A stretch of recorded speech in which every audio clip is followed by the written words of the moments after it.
يا أيها الذين آمنوا اتقوا الله حق تقاته ولا تموتن إلا وأنتم مسلمون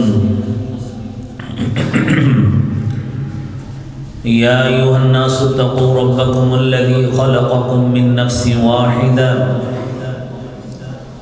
وخلق منها زوجها وبث منهما رجالا كثيرا ونساء واتقوا الله الذي تساءلون به والأرحام إن الله كان عليكم رقيبا يا أيها الذين آمنوا اتقوا الله وقولوا قولا سديدا يصلح لكم أعمالكم ويغفر لكم ذنوبكم ومن يطع الله ورسوله فقد فاز فوزا عظيما اللهم صل على محمد وعلى آل محمد كما صليت على إبراهيم وعلى آل إبراهيم إنك حميد مجيد اللهم بارك على محمد وعلى آل محمد كما باركت على إبراهيم وعلى آل إبراهيم إنك حميد مجيد رب اشرح لي صدري ويسر لي أمري واحلل عقدة من لساني يفقه قولي رب زدني علما سبحانك لا علم لنا إلا ما علمتنا إنك أنت العليم الحكيم أما بعد إن أحسن الكلام كلام الله وأحسن الهدي هدي محمد صلى الله عليه وسلم وشر الأمور محدثاتها وكل محدثة بدعة وكل بدعة ضلالة الضلالة في النار أعوذ بالله السميع العليم من الشيطان الرجيم بسم الله الرحمن الرحيم والذين يصلون ما أمر الله به أن يوصل ويخشون ربهم ويخافون سوء الحساب صدق الله العظيم حمد و ثنا تعریف و تمہید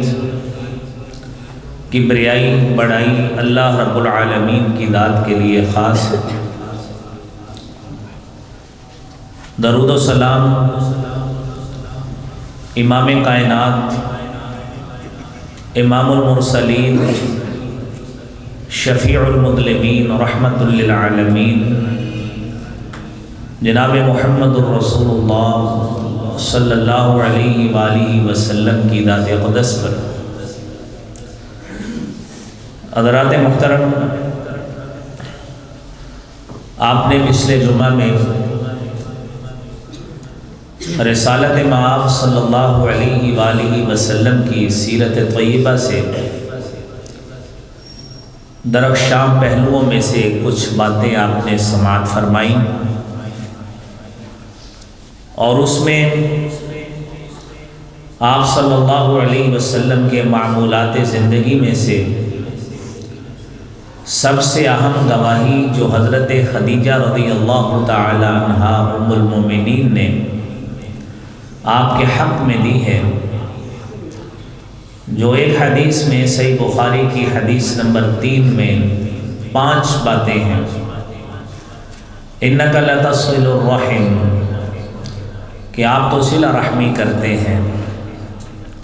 رشتہ داروں کو ملاتے ہیں، تعلق کو بڑھاتے ہیں۔ آج ہماری گفتگو اسی حوالے سے ہی انشاءاللہ ہوگی۔ عربی زبان میں جب ہم لفظ صلہ رحمی بولتے ہیں تو مقاییس اللغہ لغت کی کتاب ہے، الصحاح جوہری کی کتاب ہے، لسان العرب ابن منظور افریقی کی کتاب ہے جو لغت میں عربی زبان میں بنیادی امہات الکتب کی حیثیت رکھتی ہے۔ لفظ صلہ رحمی یہ دو الفاظ کا مجموعہ ہے۔ پہلا لفظ ہے لفظ صلہ، عربی گرامر کے اعتبار سے وصل یصل صلۃ ای ضم الشیء الی شیء حتی یعلقہ، کہ ایک چیز کا دوسری چیز کے ساتھ مل جانا، حتی یعلقہ، کہ ایک چیز دوسری کے ساتھ چمٹ جائے، عربی زبان میں اس کو صلہ کہتے ہیں۔ اور دوسرا لفظ رحم، لغت اور ڈکشنری میں موجود ہے، الرحم لفظ الذي تدل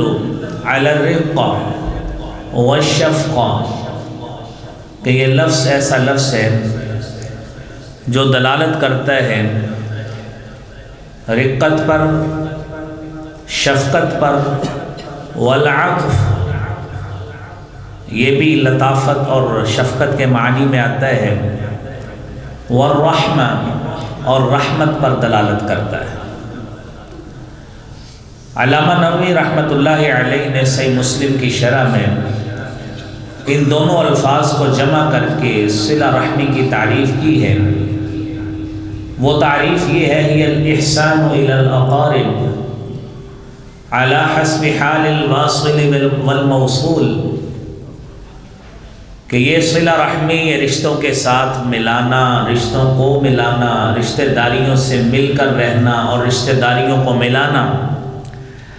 ہی الاحسان الی الاقارب، یہ ایک ایسی نیکی اور احسان ہے، الی الاقارب، جو قریبی رشتہ داروں کی طرف اور تعلق داروں کی طرف کیا جاتا ہے،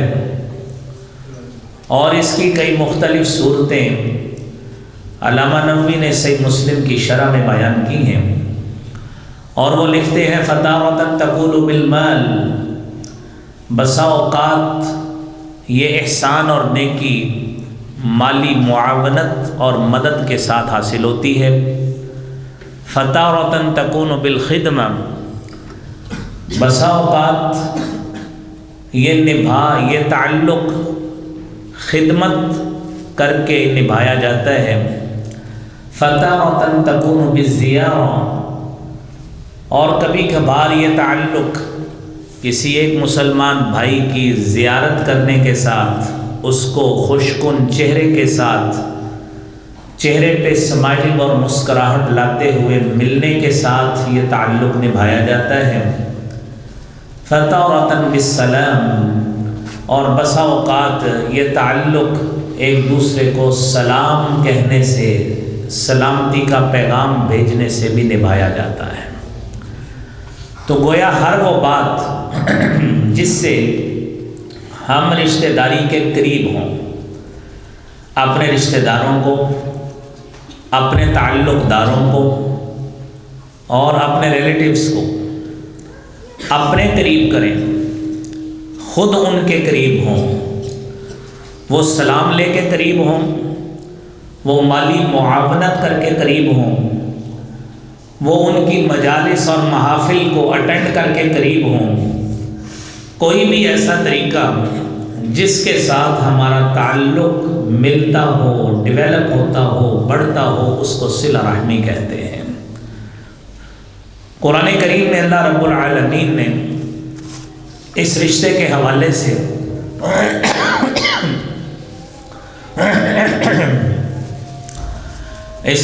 حوالے سے ہمیں تاکید کس انداز سے کی ہے۔ سورہ نساء کی پہلی آیت ہے، یا ایھا الناس اتقوا ربکم الذی خلقکم من نفس واحدہ وخلق منها زوجها وبث منهما رجالا كثيرا ونساء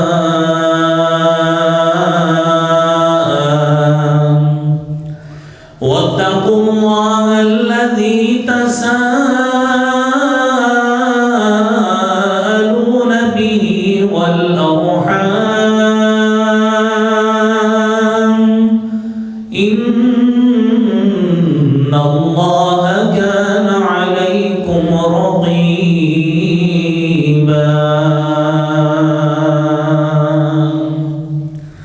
اللہ رب العالمین نے اس مدنی صورت کا آغاز یا ایھا الناس کہہ کے کیا ہے۔ یہ سورہ نساء کی پہلی آیت ہے، اور قرآن کریم میں مدنی صورتوں کا جو اسلوب اور طریقہ ہے، اللہ کریم اس میں مخاطب کرتے ہیں یا ایھا الذین آمنوا کہہ کر مخاطب کرتے ہیں، اہل ایمان کو مخاطب کرتے ہیں۔ لیکن اس صورت کے آغاز میں پہلی آیت میں جو پیغام اور میسج دیا گیا ہے، وہ پیغام صرف مومنوں کے لیے خاص نہیں ہے، وہ پیغام تمام انسانیت کے لیے ہے۔ اور جس حقیقت کو بیان کیا گیا ہے وہ حقیقت بھی صرف مومنوں اور مسلمانوں کے ساتھ خاص نہیں ہے، وہ تمام انسانیت کے لیے خاص ہے کہ خواہ وہ ان کا تعلق مسیحی مذاہب کے ساتھ ہو، خواہ ان کا تعلق یہودی مذہب کے ساتھ ہو،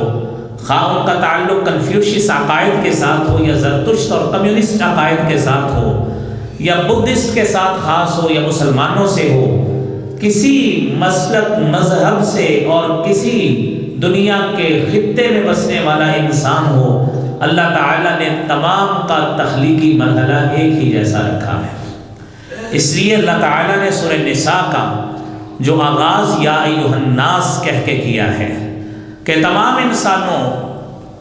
اپنے رب سے ڈر جاؤ جس نے تمہیں ایک جان سے پیدا کیا۔ اب اللہ تعالیٰ نے اس انسانیت کو پھیلایا ہے، رشتہ داریاں کیسے بنی ہیں، ہمارے قبیلے اور برادریاں کیسے بنی ہیں، جس کا ہم نے پاس کرنا ہے، جس کا ہم نے لحاظ رکھنا ہے، جس کو ہم نے ملا کے رکھنا ہے، جس کے تعلق اور میل جول کو ہم نے بڑھانا ہے،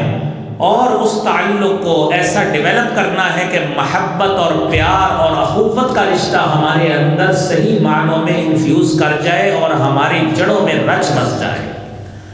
ہماری رگوں میں یہ خون دوڑے، محبت کا، پیار کا، الفت کا، لطافت کا، شفقت کا، اور ایک دوسرے کے ساتھ عاطفت کا، مودت کا، محبت کا، پیار کا رشتہ بڑھے۔ یہ ہمیں کیسے سکھایا گیا ہے؟ نبی کریم صلی اللہ علیہ وآلہ وسلم نے اس محبت کے رشتے کو خطبہ حجۃ الوداع کے موقع پر آپ نے فرمایا تھا، ایھا الناس ان ربکم واحد، اے لوگوں تمہارا رب ایک ہے، واباکم واحد، تمہارا باپ آدم ایک ہے، کلکم بنی آدم، تم سارے کے سارے آدم کی اولاد ہو، وآدم خلق من تراب، اور آدم کو اللہ نے مٹی سے پیدا کیا تھا۔ اب آدم علیہ السلام کی جب پیدائش ہوئی، اللہ تعالیٰ نے ان کی نسل چلائی، اور ان کی نسل میں اللہ تعالیٰ نے حضرت نوح علیہ السلام کو پیدا کیا۔ حضرت نوح کو اللہ تعالیٰ نے ان کے 3 بیٹوں سے پوری نسل انسانی کو پھیلا دیا۔ ایک کا نام سام تھا، ایک کا نام حام تھا، اور ایک کا نام یافس تھا۔ اور ہم سارے کے سارے وہ لوگ جو اسلام کے پیروکار ہیں، جو دوسرے الہامی مذہب یہودی کے پیروکار تورات کو ماننے کا دعوے دار ہیں وہ بھی، اور جو انجیل کو ماننے کے دعوے دار ہیں، یہ نوح علیہ السلام کے بیٹے سام کی اولاد ہیں۔ اسی لیے ان تینوں کو مذاہب عالم کی زبان میں سامی مذاہب کہا جاتا ہے کہ یہ سامی مذاہب کے پیروکار ہیں۔ اور دوسرے وہ بلیک لوگ ہیں، حبشی لوگ ہیں، ایک بیٹے کی اولاد سارے بر اعظم افریقہ میں وہ موجود ہیں۔ اور دنیا کا تیسرا جو شکلوں کے اعتبار سے، جسمانی حیت اور شکل ساخت کے اعتبار سے وہ تیسرے بیٹے کی اولاد ہے، جس کو ہم کمیونسٹ کہتے ہیں، جس کو جیپنیز کہتے ہیں، کورین کہتے ہیں، چائنیز کہتے ہیں، یہ جتنے بھی لوگ، حتیٰ کہ ملائیشین اور انڈونیشین لوگ جن کی ساخت سب کی ایک جیسی ہے، یہ تیسرے بیٹے کی اولاد ہے۔ اللہ تعالیٰ نے قرآن کریم میں ہمیں یہ بھی سمجھایا، سورہ حجرات میں بتایا کہ تمہاری قومیں اور برادریاں بنی کیسی ہیں جن کا تم نے پاس کرنا ہے۔ یا ایھا الناس انا خلقناکم من ذکر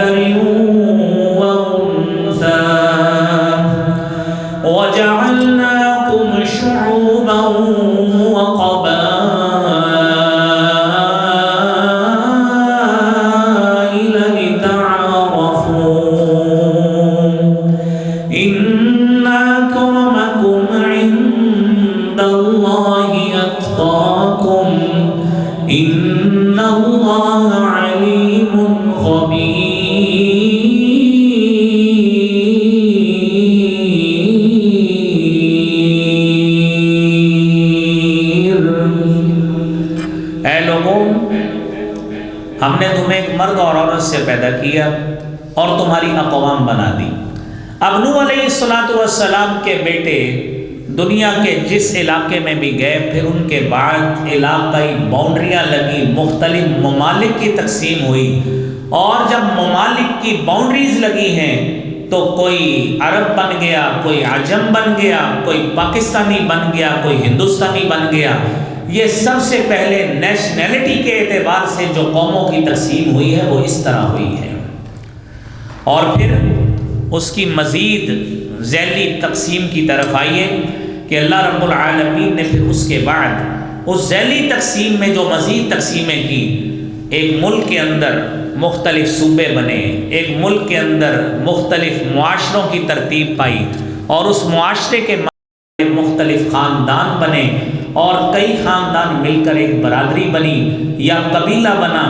اور ان خاندانوں میں سے ہماری ایک ایک فیملی، ایک ایک گھر کی فیملی بنی، اور اس گھر کا ایک سنگل فرد میں اور آپ ہیں جو سارے یہاں پہ موجود ہیں۔ یہ اللہ رب العالمین نے اس طرح نسل انسانی کو پھیلایا، اور سورہ نساء میں فرمایا وَاتَّقُوا اللَّهَ، اللہ سے ڈر جاؤ،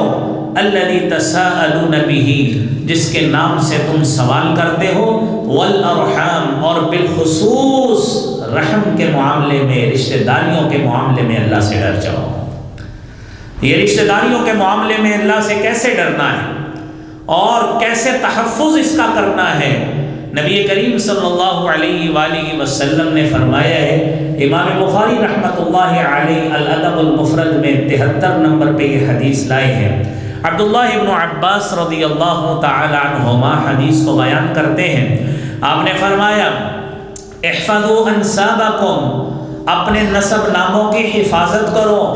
تصلوا ارحامکم، اپنے رشتوں کو ملا کر رکھو۔ اور آپ صلی اللہ علیہ وسلم نے اس کی نوعیت بھی بیان کر دی، آپ نے فرمایا فَإِنَّهُ لَا بُعْدَ بِالرَّحِمِ إِذَا قَرُبَتْ وَإِنْ كَانَتْ بَعِيدَةً، کہ رشتہ داریوں کا معاملہ اتنا حساس ہوتا ہے، لا بعد بالرحم اذا قربت، اگر آپ دل آپ کے قریب ہے نا، اپنے رشتہ داریوں میں ایک دوسرے کے ساتھ دلوں کی محبت ملی ہوئی ہے، تو لا بعد بالرحم اذا قربت، تو چاہے ایک دوسرے بر اعظم میں رہتا ہو، ایک بر اعظم ایشیا میں یا آپ کے ساتھ بھی موجود ہو، تو دوری نہیں ہوتی، کیونکہ دل ملے ہیں، محبت پروان چڑھ رہی ہے۔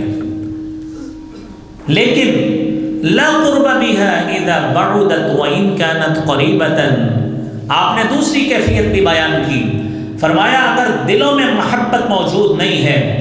دلوں میں ایک دوسرے کے لیے پیار موجود نہیں ہے، اور دلوں میں ایک دوسرے کے لیے محبت کے جذبات موجود نہیں ہیں، تو آپ اپنے بھائی کو اپنے ساتھ بھی ملا کے بٹھا دیں گے، تو اگر دلوں میں تفرقہ پڑا ہے تو مشرق اور مغرب کا فاصلہ برقرار رہے گا، چاہے آپ کے ساتھ بیٹھا ہے۔ لیکن آپ نے فرمایا اس کا تحفظ کرو، کل رحم آتیۃ یوم القیامۃ امام صاحبها،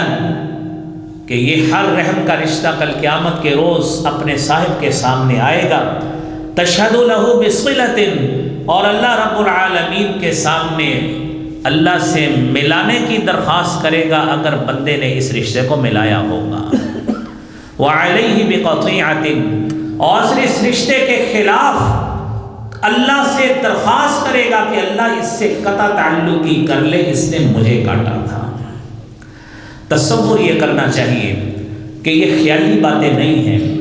یہ تصوراتی باتیں نہیں ہیں، یہ امیجینیٹو سٹوریز نہیں ہیں، یہ حقیقی باتیں ہیں، یہ وہ بات ہے جو میرے اور آپ کے ہادی اور رہبر جناب محمد رسول اللہ صلی اللہ علیہ وسلم نے فرمائی ہے، اور یہ بات حقیقت ہے۔ اپنے رشتہ داروں میں دیکھیے، اپنی برادری اور قبیلے میں دیکھیے کہ کئی رشتہ دار اگر آپ ان سے قطع تعلقی کیے ہوئے ہیں، ملتے نہیں ہیں، آپ کے ساتھ بھی سیٹ پہ بیٹھ کے آپ اسے سلام ہی نہیں لیتے، تو اس کا مطلب یہی ہوا کہ دوریاں پڑی ہوئی ہیں۔ لیکن اگر محبت ہے، پیار ہے، تو ایک شخص دوسرے ملک میں بھی رہتا ہو، ہم روزانہ اس سے کانٹیکٹ کرنے کی کوشش کرتے ہیں، محبت بھرے پیغامات بھیجتے ہیں۔ لیکن بھائیوں، اس کی اہمیت کا اندازہ کیجئے کہ ملانے کا فائدہ کتنا ہے اور نہ ملانے کا نقصان کتنا ہے۔ اگلی حدیث سنیے، عمر بن عبس رضی اللہ تعالی عنہ بیان کرتے ہیں اتیت رسول اللہ صلی اللہ علیہ وسلم فی اول ما بعث وهو بمکہ، میں اللہ کے رسول صلی اللہ علیہ وسلم کے پاس ان ایام میں آیا ابتدائی دنوں میں جب آپ صلی اللہ علیہ وسلم مکہ مکرمہ میں موجود تھے اور آپ وہاں پہ بیٹھے ہوئے تھے خانہ کعبہ کے پاس۔ میں آپ کے پاس گیا، میں نے جا کے پوچھا ما انت، تعارف کرنے لگے ہیں یہ شخص، ابھی مسلمان نہیں ہوئے۔ ما انت، آپ کون ہیں، کیا ہیں آپ نے فرمایا انا نبی، میں نبی ہوں۔ وہ کہتے ہیں میں نے پوچھا من نبی ہوں، نبی کیا ہوتا ہے؟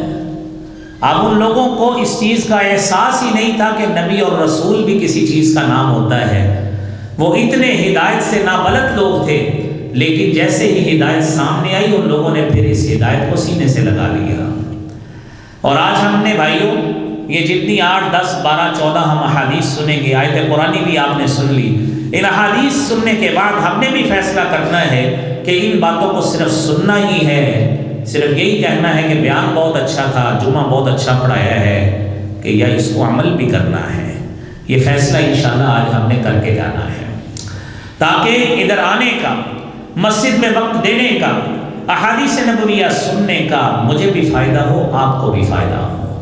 اور پہلے آنے کا مقصد پورا ہو جس مقصد کے لیے یہ جمعہ اور وعظ ہوتا ہے، ہماری زندگیاں بدلیں۔ اور اگر زندگیاں نہ بدل سکی تو بھائیوں ایک جمعہ کیا 100 بھی پڑھ لیں گے تو اس کا کوئی فائدہ نہیں ہو سکتا۔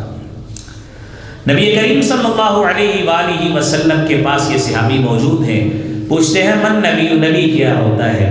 آپ نے فرمایا نبی رسول اللہ، نبی اللہ کا رسول ہوتا ہے، اللہ کا پیغامبر ہوتا ہے، اللہ کا پیغام لوگوں تک پہنچاتا ہے۔ تو کہتے ہیں میں نے کہا اگر آپ اللہ کے رسول ہیں تو آپ مجھے بتائیے بما ارسلک،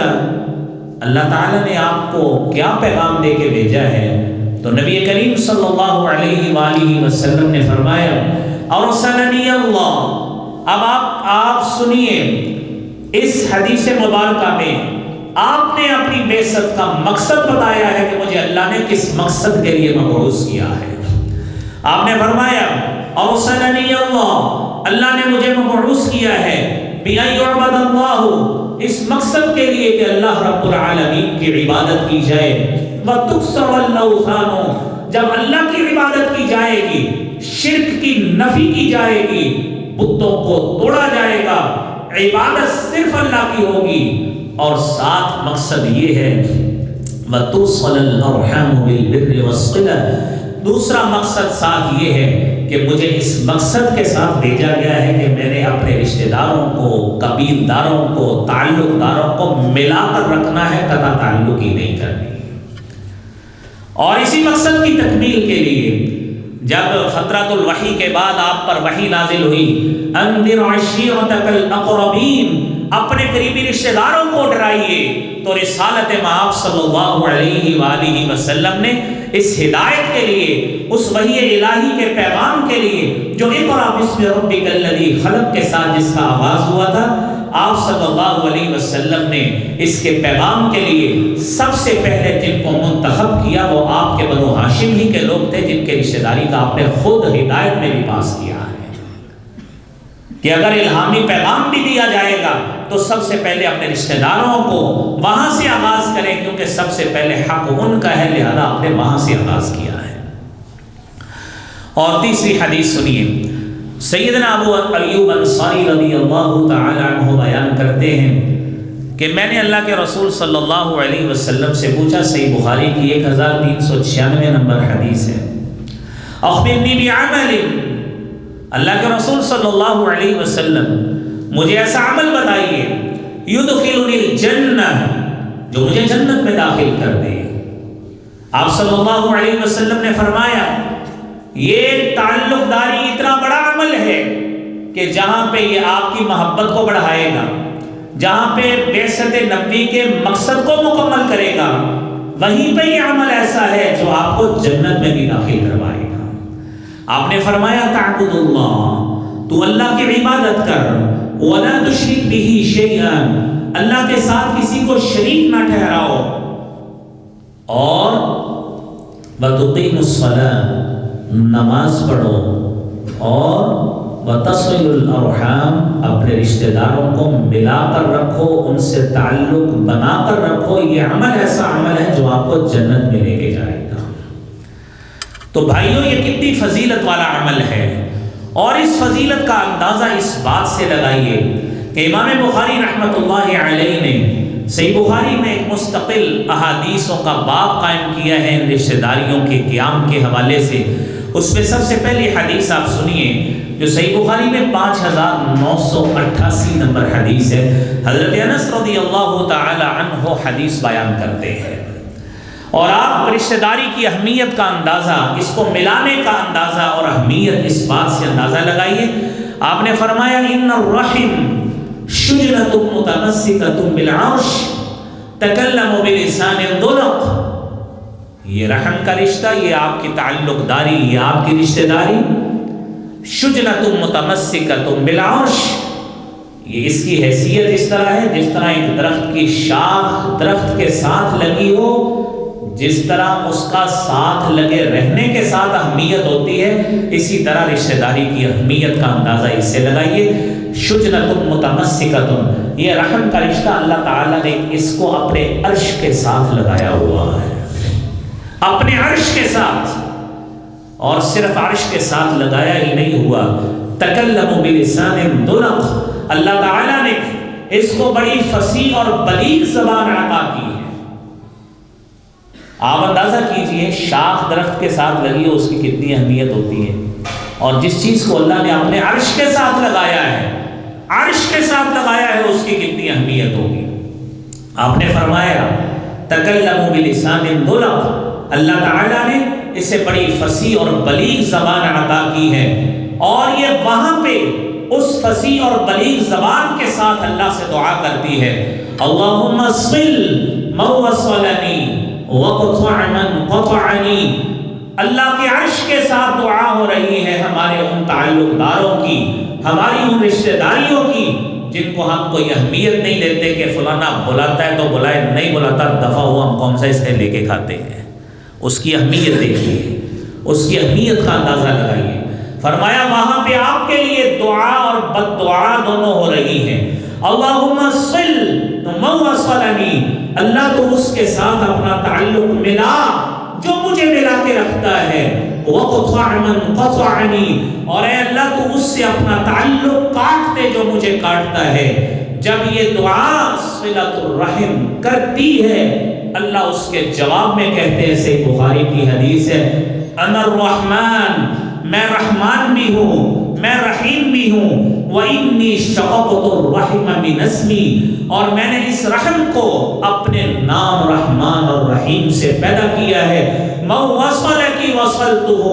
اب تو یاد رکھ لے جو تجھے ملائے گا میں اللہ اس کے ساتھ اپنا تعلق ملاؤں گا، وَأَقْطَعْ مَنْ قَطَعَكِ، اور جو تیرے ساتھ اپنا تعلق کاٹے گا میں اللہ بھی اس سے اپنا تعلق کاٹ کے رکھ دوں گا۔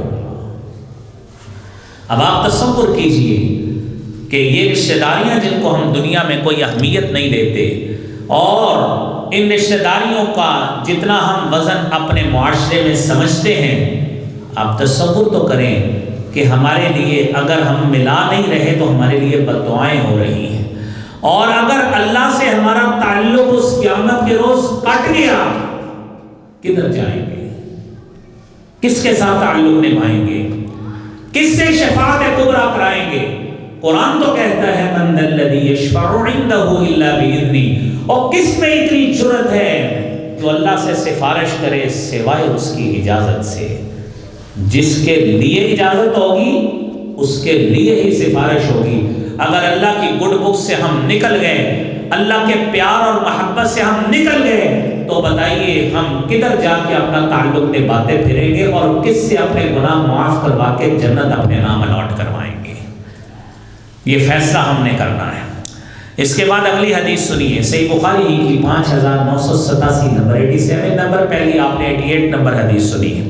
ابو ہریرہ رضی اللہ تعالی عنہ حدیث بیان کرتے ہیں، صحابی رسول فرماتے ہیں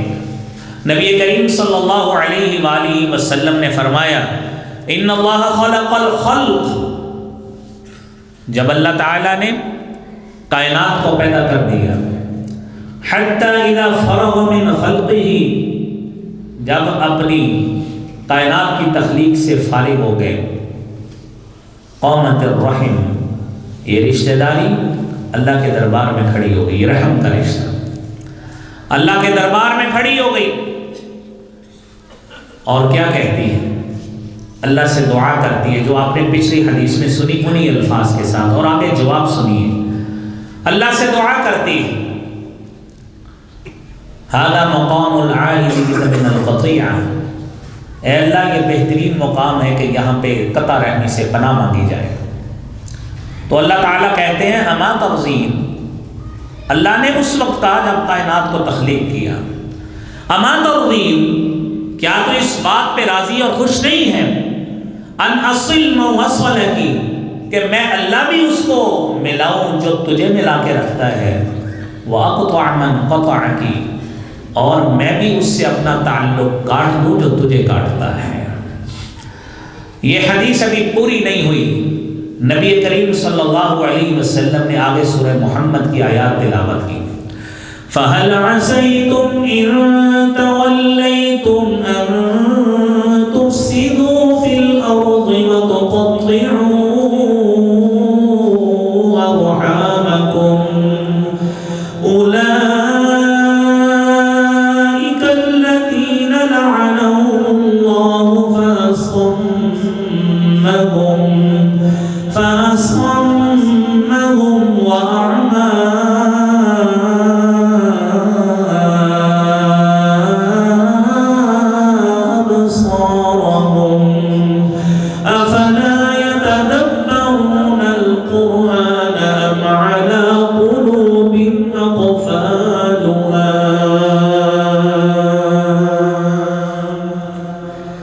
صلی اللہ علیہ وسلم نے فرمایا،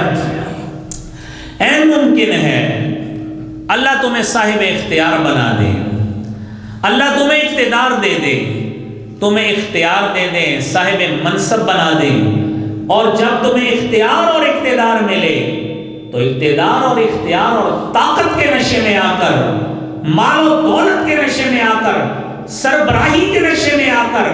عہدے کے نشے میں آ کر، ان تولیتم ان تفسدوا فی الارض، تو تم زمین میں فساد کرنا شروع کر دو گے۔ یاد رکھنا، اگر یہ کام کیا، قطع تعلقی کی، زمین میں فساد برپا کیا، اولئک الذین لعنہم اللہ، یاد رکھنا تمہارا شمار ان لوگوں میں ہوگا جن پر اللہ نے لعنت فرما دی ہے۔ فَأَصَمَّهُمْ، اللہ نے ان کو کانوں سے بہرا کر دیا، وَأَعْمَى أَبْصَارَهُمْ، اور ان کو آنکھوں سے اندھا کر دیا۔ قرآن موجود ہے، موجود ہونے کے باوجود آنکھوں سے پڑھ نہیں سکتے، ہدایت قبول نہیں کر سکتے۔ کیوں نہیں کر سکتے؟ ساتھ کان بھی بہرے ہیں، ہدایت کی بات کو سن نہیں سکتے۔ کیوں نہیں سن سکتے؟ کیونکہ قرآن کے پیغام کا علم نہیں ہے، قرآن کہتا کیا ہے، قرآن پیغام کیا دیتا ہے، قرآن پڑھتے نہیں ہیں۔ اور جب قرآن خود بھی نہیں پڑھتے، تلاوت ترجمے کی تو دور کی بات، ہم تو تلاوت کرنے سے بھی گئے، حالانکہ ترجمہ پڑھتے قرآن کا پیغام سمجھ آتا کہ قرآن پیغام کیا دیتا ہے۔ قرآن تو ملانے کا پیغام دیتا ہے، قرآن دور کرنے کا پیغام نہیں دیتا۔ لیکن بھائیو، سمجھنے والی بات ہے کہ ہم نے ترجمے سے تو کیا، ہم نے قرآن سے ویسے ہی بے رخی اختیار کر لی، اور جب بے رخی اختیار کر لی تو نتیجہ آپ کے سامنے ہے، جتنے ہمارے رشتوں میں سفیدی آ گئی ہے اور خون سفید ہو گئے، کسی کے دکھ کو اپنا دکھ کوئی نہیں سمجھتا، کسی کے درد کو اپنا درد کوئی نہیں سمجھتا، ہر شخص اپنے آپ پہ لگا ہے کہ مجھے سکون ہے، میری زندگی سکون سے گزر رہی ہے، دوسرا جائے بھاڑ میں، ہمیں کوئی ضرورت نہیں ہے۔ یہ تعلق داری کی نیچر نہیں ہے، یہ تعلق داری کو نبھانے کی اسپرٹ نہیں ہے میرے بھائیوں۔ نبی کریم صلی اللہ علیہ وآلہ وسلم نے تو یہاں تک فرمایا ہے، سلمان بن عامر رضی اللہ تعالیٰ عنہ روایت کرتے ہیں، نبی کریم صلی اللہ علیہ وسلم نے فرمایا، سنن نسائی کی حدیث ہے 2325 نمبر، آپ نے فرمایا، ان الصدقۃ علی المسکین صدقہ، بندہ اپنے رشتہ داروں میں کئی قسم پرسی والے بھی ہوتے ہیں، اور مالی پسماندگی والے بھی ہوتے ہیں، غربت اور ناداری کی کیفیت والے بھی ہوتے ہیں۔ اگر اللہ نے آپ کے مالی حالات کو اچھا کیا ہے تو اس کا یہ مطلب ہرگز نہیں ہے کہ آپ ان کو بھول جائیں، آپ ان کو بھول جائیں، یہ ہرگز نہیں ایسا ہونا چاہیے۔ آپ نے فرمایا ان الصدقۃ علی المسکین، یہ دینے میں، صدقات دینے میں، زکاتیں دینے میں بھی رشتہ داریوں کا پاس کیا کرو، اور اتنا پاس کرو ان الصدقۃ علی المسکین صدقہ، آپ ایک مسکین پہ صدقہ کرتے ہیں، اللہ کے ہاں ایک نیکی شمار ہوتی ہے، ایک صدقہ شمار ہوتا ہے۔ وعلی ذی الرحم اثنتان، اور جب یہی صدقہ آپ اپنے رشتہ داروں میں کسی غریب کو ڈھونڈ کر دیتے ہیں، اللہ دوہرا اجر عطا فرماتے ہیں۔ صدقۃ، ایک اجر صدقے کا ملے گا، وصلۃ، اور ایک اجر صلے کا ملے گا جو آپ نے رشتہ داری کا پاس رکھا ہے، یہ دوہرا اجر ملے گا۔ تو بھائیوں، آپ ہمیشہ اس بات کو مد نظر رکھا کریں، جب بھی دینے کی باری آئے اپنے دور کے رشتہ دار دیکھیں، قریب کے رشتہ دار پہلے، دور کے رشتہ دار، کہ سب سے پہلے آپ نے دوہرا اجر لینا ہے۔ آپ کے مالی وسائل کے مستحق سب سے زیادہ وہ لوگ ہیں، تاکہ آپ کو دوہرا اجر مل سکے۔ اور اس حوالے سے آپ دیکھیں، کیونکہ اللہ تعالیٰ نے ملانے کا حکم دیا ہے، کاٹنے کا حکم تو نہیں دیا، کہ ایک شخص پہلے بیچارہ مالی حالات سے نادار ہے اور دوسرا آپ اس سے قطع تعلقی کر لیں کہ اس کے پاس کون سا وسائل ہے، وہ تو ہمارے ساتھ کمپیٹ ہی نہیں کر سکتا، اس کا تو سٹینڈرڈ ہی ہمارے والا نہیں ہے، اس کا لائف سٹائل ہی ہمارے والا نہیں ہے، اور اس کا لیونگ پیٹرن جو ہے وہی ہمارے سے نہیں ملتا، ٹیلی نہیں ہوتا۔ تو قرآن نے معیار یہ تو نہیں قائم کیا، قرآن نے جو معیار قائم کیا ہے وہ بھی سن لیں۔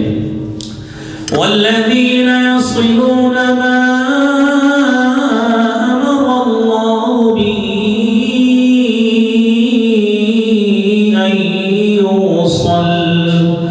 أَن يُوصَلَ وَيَخْشَوْنَ رَبَّهُمْ وَيَخَافُونَ سُوءَ الْحِسَابِ۔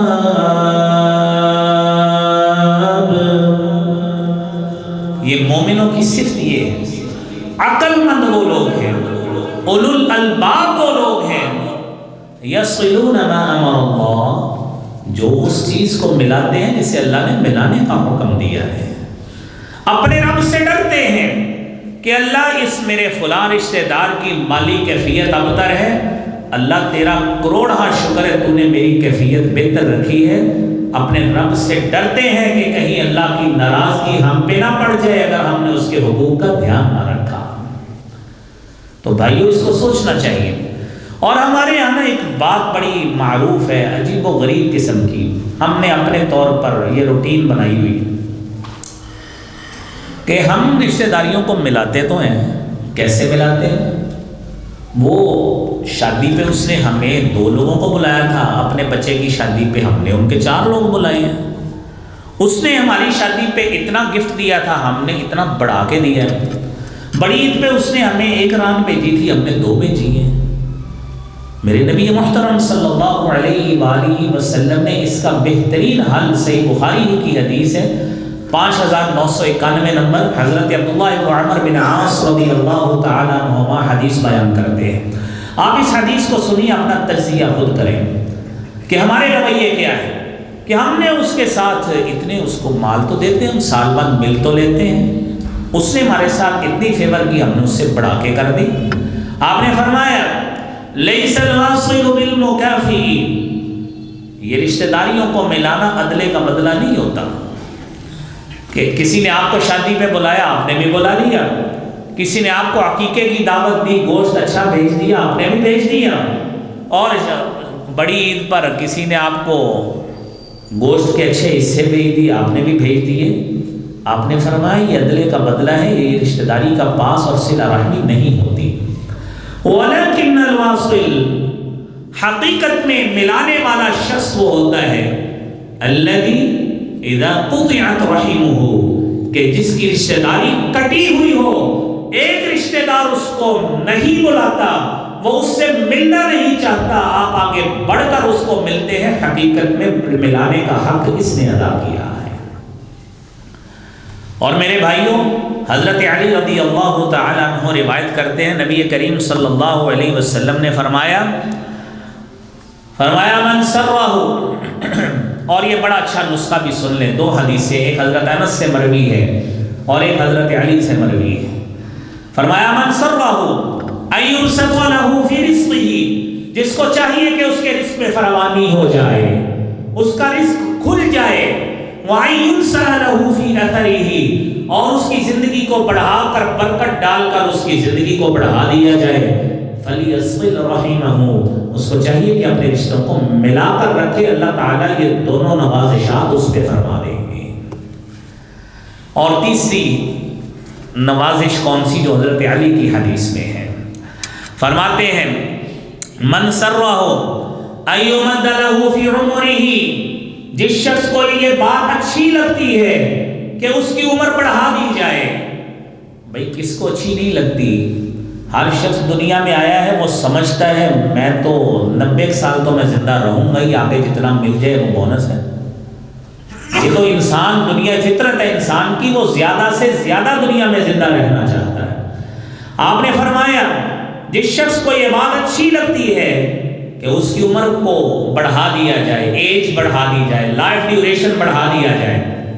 وَيُوَسَّعَ لَهُ فِي رِزْقِهِ، اس کے رزق کو کھول دیا جائے، رزق میں برکت ڈال دی جائے، اور تیسرا انعام ساتھ ملے، وَيُدْفَعْ عَنْهُ مِيتَةُ السُّوءِ، اس سے بری موت کو دور کر دیا جائے، یہ خودکشی کی موت، یہ بم دھماکوں کی موت، ایسی موت سے اس کو دور کر دیا جائے۔ فَلْيَتَّقِ اللَّهِ، اس کو چاہیے کہ وہ اللہ سے ڈرے، وَلْيَصِلْ رَحِمَهُ، اور اپنے رشتوں کو ملا کر رکھے۔ اللہ کریم یہ تینوں انعامات ہماری قسمت میں بھی فرمائے۔ میرے محترم بھائیوں، آخری حدیث سنیے، نبی اکرم صلی اللہ علیہ وسلم نے فرمایا، ابو ایوب انصاری رضی اللہ تعالیٰ عنہ حدیث بیان کرتے ہیں، اور اس حدیث کو سننے سے قبل وہ رویہ بھی سن لیں جو ہمارے ہاں رشتہ داریوں میں، برادریوں میں ہوتا ہے کہ ہم فلاں رشتہ دار ہمیں بلاتا نہیں ہے، دفعہ ہو، نہ بلائیں، ہم کون سا اس سے لے کے کھاتے ہیں، وہ رشتہ دار ہے، ہم اس کو ایک دفعہ سلام لیا، اسے نہیں بلایا، دفعہ ہو جائے، پر ہم نے کہ بلا کے کیا کرنا ہے۔ آپ صلی اللہ علیہ وسلم کے پاس ایک صحابی آیا تھا، اس نے یہی شکایت کی تھی، اس نے کہا اللہ کے رسول صلی اللہ علیہ وسلم میرا فلاں رشتہ دار ہے، میں اس کے ساتھ نیکی کرتا ہوں، وہ آگے سے بہت بے رخی کرتا ہے، میں اس کو ملنا چاہتا ہوں، وہ دور ہو جاتا ہے۔ آپ تصور کریں صحابی رسول کا عمل، اس نے ایک مرتبہ نہیں، دو مرتبہ نہیں، اپنی زندگی کا مزاج بنا لیا کہ جو نہیں ملتا میں نے اس کو ضرور ملنا ہے، تاکہ میرے نامہ اعمال میں کسی قسم کی کمی نہ ہو۔ آپ نے فرمایا ان کنت کما قلت فکأنما تصفهم المل، اگر واقعتاً ایسے ہی ہے جس طرح تو کہتا ہے، تیرا عمل اللہ کو اتنا پسند ہے، تو عمل جاری رکھ، تیرا عمل ایسے ہی ہے تو اس کے منہ میں مٹی ڈال رہا ہے، تو اپنے اس عمل کو جاری رکھ۔ کوئی نہیں ملتا، نہ ملے، تو نے مل کر رہنا ہے۔ کوئی آدمی نہیں ملتا، اس سے بڑھ کر سلام لو، یہ اپنے تعلق کا معیار بنا لے۔ آپ سمجھتے ہیں یہ بندہ مجھ سے تھوڑا تھوڑا دور ہو رہا ہے، آپ اس سے ضرور آگے بڑھ کر سلام لیا کریں، آپ اس کے ساتھ ضرور تعلق کو بنانے کی کوشش کریں، تاکہ کل آپ کے پاس، آپ جب اللہ کے پاس جائیں، آپ کا نام ملانے والے میں شامل ہو، کاٹنے والوں میں شامل نہ ہو۔ حضرت ابو ایوب انصاری رضی اللہ تعالیٰ عنہ حدیث بیان کرتے ہیں، رسالت مآب صلی اللہ علیہ وسلم نے فرمایا، لا یحل لمسلم، کسی مسلمان کے لیے حلال نہیں ہے، جائز کا لفظ یا ناجائز کا نہیں بولا، فرمایا لا یحل لمسلم، کسی مسلمان کے لیے حلال نہیں ہے، کیا ان یہجر اخاہ فوق 3 لیال، اپنے کسی مسلمان بھائی سے 3 دنوں سے زیادہ قطع تعلق ہی کرے۔ آپ نے وہ نیچر بھی بیان کر دی، فرمایا یلتقیان، برادری ایک ہے، قبیلہ ایک ہے، دونوں کی آپس میں بسا ملاقات ہو جاتی ہے، کسی ایسے فیملی فنکشن پہ چلے گئے، وہ بھی انوائٹڈ ہیں، آپ بھی انوائٹڈ ہیں، دونوں کٹھے ہو گئے، ملے دونوں، سامنے آمنا سامنا ہو گیا، لیکن جان بوجھ کر ایک نے ادھر کو منہ کر لیا، دوسرے نے ادھر کو منہ کر لیا۔ یہ صحیح بخاری اور صحیح مسلم دونوں میں حدیث موجود ہے۔ اور یہ ہمارا رویہ ہے معاشرے کا کہ جس سے ہم نے تھوڑا سا پہلو تہی کرنی ہوتی ہے نا، اگنور کر دیتے ہیں جس طرح ہم نے دیکھا ہی نہیں ہے۔ اللہ تو دیکھ رہا ہے کہ آپ نے دیکھا ہے کہ نہیں دیکھا۔ فرمایا یلتقیان، دونوں ملتے ایک ہی برتن سے جا کے کھانا بھی اٹھائیں گے، سارا کچھ کریں گے، لیکن سامنے نظر پڑ گئی ہے یہ تو ہمیں بولتا ہی نہیں، بلاتے ہی نہیں ہم تو اس کو۔ تو آپ نے فرمایا خیرہما الذی یبدأ بالسلام، ان دونوں میں بہترین وہ آدمی ہے اللہ کے ہاں الذی یبدأ بالسلام، جو السلام علیکم کہنے میں پہل کر لیتا ہے۔ میرے بھائیوں، آج یہ عہد کر کے اٹھیں کہ اپنے رشتہ داروں میں جو آدمی جو خاتون ہماری رشتہ دار ہمیں نہیں بلاتی، ہم نے اس کو آگے بڑھ کر ملنا ہے، ملائیں گے جی ضرور۔ آپ صلی اللہ علیہ وسلم نے فرمایا ان اللہ لا يعمر بالقوم الديار، اللہ کریم ایسے لوگوں کو آباد کرتے ہیں، ان کے گھروں کو آباد کرتے ہیں، وَيُثَمِّرُ لَهُمُ الْأَمْوَالِ، ان کو مال و دولت اور پھلوں کی کثرت دیتے ہیں، وَمَا نَظَرَ إِلَيْهِمْ مُنْذُ خَلَقَهُمْ بُغْضًا لَهُمْ، اور جب سے اللہ نے پیدا کیا ہے اللہ نے کبھی ان کی طرف بغض کی نظر سے نہیں دیکھا۔ صحابی پوچھتے ہیں اللہ کے رسول صلی اللہ علیہ وسلم اتنی بڑی نعمتیں کیسے حاصل ہوتی ہیں؟ فرمایا بِصِلَتِهِمْ لِأَرْحَامِهِمْ، اپنے رشتہ داروں سے میل جول رکھنے سے اللہ تعالیٰ عطا فرماتے ہیں۔ میری اللہ رب العالمین سے دعا ہے اللہ کریم ہمیں بھی یہ نعمت عطا فرمائے، اللہ کریم ہمیں بھی اپنے رشتہ داروں کو آگے بڑھ کر ملنے کی توفیق عطا فرمائے۔ وآخر دعوانا الحمدللہ رب العالمین۔ یہ حضرات یہ مختصر سا اعلان ہے، آپ ساتھی ماشاءاللہ جانتے ہیں کہ حضرت قاری عبدالحفیظ صاحب